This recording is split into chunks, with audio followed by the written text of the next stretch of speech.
Learners and viewers, welcome back to PKT English Mentor. আজকে আমরা SSC পরীক্ষা 2026 সালে এসেছে সিলেট বোর্ডে সেই টেক কোয়েশ্চনটি আজকে আমরা সমাধান করব। চলো শুরু করি। Trees are our best friends. গাছপালা আমাদের সবচেয়ে ভালো বন্ধু। সো এটাকে আমাদের টেক কোয়েশ্চন করতে হবে। তো ট্রিজের পর ট্রিজ গাছপালা প্লুরাল। সো প্লুরাল হলেই আমরা টেক কোয়েশনে প্রোনাউন নিয়ে নিব দে। প্লুরাল সাবজেক্ট হলেই দে হবে টেক কোয়েশন। সো এটা ক্লিয়ার। আর এখানে দেখতে হবে আমাদেরকে কি দিয়ে তারা বাক্যটা করেছে, যেহেতু এখানে আর একটা অক্সিলারি ভার্ব আর দিয়ে টেক কোয়েশন করেছে। সো আমাদেরকে ওই অক্সিলারি ভার্ব দিয়ে টেক কোয়েশন করতে হবে। তো আর এর সম্পর্ক হচ্ছে এম ইজ আর, এই তিনটাই মাথায় রাখতে হবে, ঠিক আছে? Okay, trees are our best friends. তো ট্রিজ প্লুরাল, তো প্লুরাল হওয়ার কারণে এখানে দে হবে। আর যেহেতু আছে, তো আর দিয়ে আমাদের টেক কোয়েশনটা করতে হবে, দেশের সাথে আর হয়। সো এখন এখন আমাদেরকে দেখতে হবে যে এটা টেক কোয়েশনটা কি নেগেটিভ হবে কিনা। যেহেতু বাক্যটা হা বোধকে আছে, সো আমাদেরকে নেগেটিভ করে দিতে হবে আরন্ট দে। ওকে, তো trees are our best friends aren't they. Number 2, they help us in many ways. তারা আমাদেরকে নানান উপায়ে সাহায্য করে।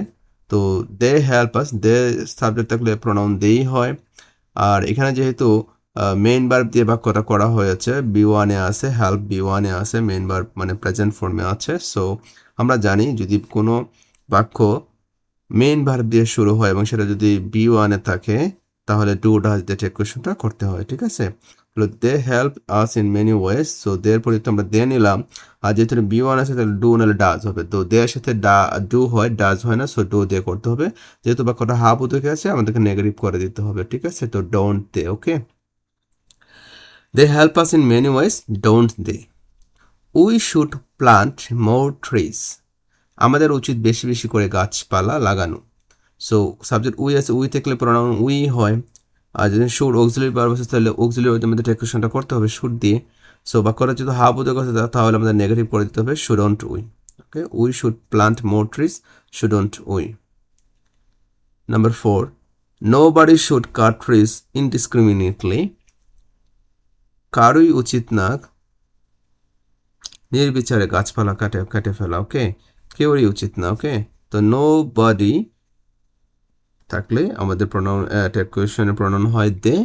আমরা জানি nobody, no one, everybody, everyone, এগুলো পরিবর্তে সবসময় দে হয় টেক কোয়েশনের সাবজেক্ট। ওকে, বা প্রোনাউনটা দে হয়, সো আমরা দে বসিয়ে দিব।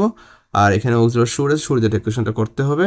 যেহেতু বাক্যটা নোবডি দিয়ে শুরু হয়েছে, সো বাক্যটা নেগেটিভ, আর নেগেটিভ হইলে আমাদের অ্যাফার্মেটিভ টেক কোয়েশন করতে হয়। তো শুড দে, শুডন্ট দে লেখা যাবে না। Okay, should they.